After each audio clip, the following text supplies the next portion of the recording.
Weight loss खूप झालं. सगळीकडे बघू तिकडे वेट लॉससाठी हे खा, वेट लॉससाठी ते खा.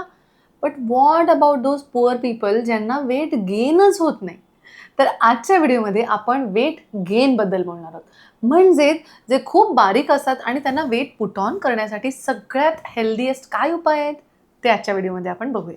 नमस्कार, माझं नाव डॉक्टर देविका देशमुख आणि मी डिरेक्टर आहे केरळ आयुर्वेदिक क्लिनिक, विलेपार्ले ईस्ट, मुंबई येथील. आज आपण वेट गेनबद्दल थोडा विचार करणार आहोत. जेव्हा कोणी खूप खात असतं पण अंगाला काही लागत नाही असं म्हणलं जातं, तेव्हा पहिली गोष्ट आपल्याला ही बघायला हवी की त्यांचं मेटाबॉलिझम कशावर काम करतंय, कशावर चालतंय. म्हणजे त्यांची डायजेस्टिव्ह फायर चांगली आहे का खाल्लेलं जसं आहे तसंच बाहेर पडतंय.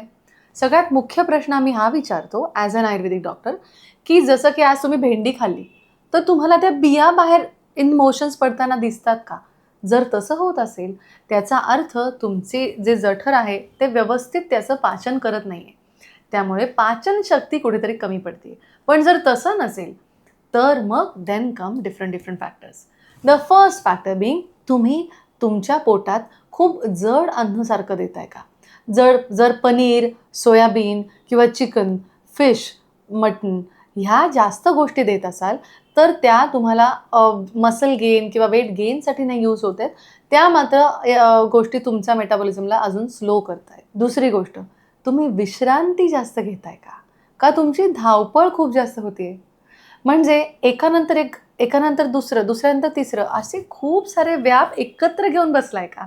कारण ते व्याप एकत्र असताना मन हे खूप फास्ट दौडत असतं आणि मन जोरात चालत असताना विश्रांती होत नाही.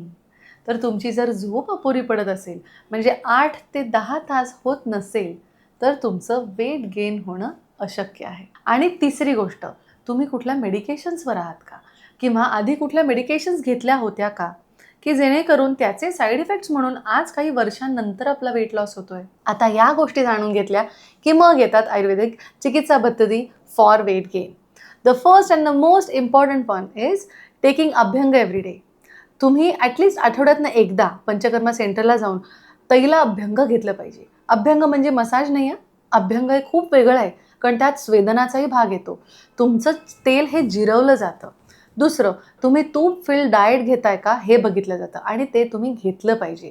घरगुती तूप, गाईचं तूप हे तुम्हाला हेल्दी वेट पुट ऑन करायला खूप मदत करणार आहे. तिसरी गोष्ट, तुमची झोप ही अत्यंत व्यवस्थित मॉनिटर केली गेली पाहिजे, की डीप झोप किती आहे, उथळ झोप किती आहे, सुपरफिशियल किती आहे ते बघितलं जातं. आणि चौथी गोष्ट, तुम्ही ज्या काही भाज्या करत असाल त्या सूप फॉर्ममध्ये किंवा सॅलड्स खात असाल तर ते रॉ नाही, कुक्ड सॅलड खाल्लं तर तुम्हाला त्यातनं गोष्टी न्यूट्रियन्स ॲब्झॉर्प्शन फास्ट होतं आणि वेट गेन व्हायला मदत होते. अजून लास्ट पण पाचवी गोष्ट ही अगेन आहाराशी निगडीत आहे. तुम्ही जेवढे ड्राय फ्रूट्स खाल, एस्पेशली डेट्स, अंजीर, तर त्यातनं तुम्हाला गुड वेट पुट ऑन होईल. At the same time, don't go with juices but go with wholesome fruits. Now those are going to put more weight onto you.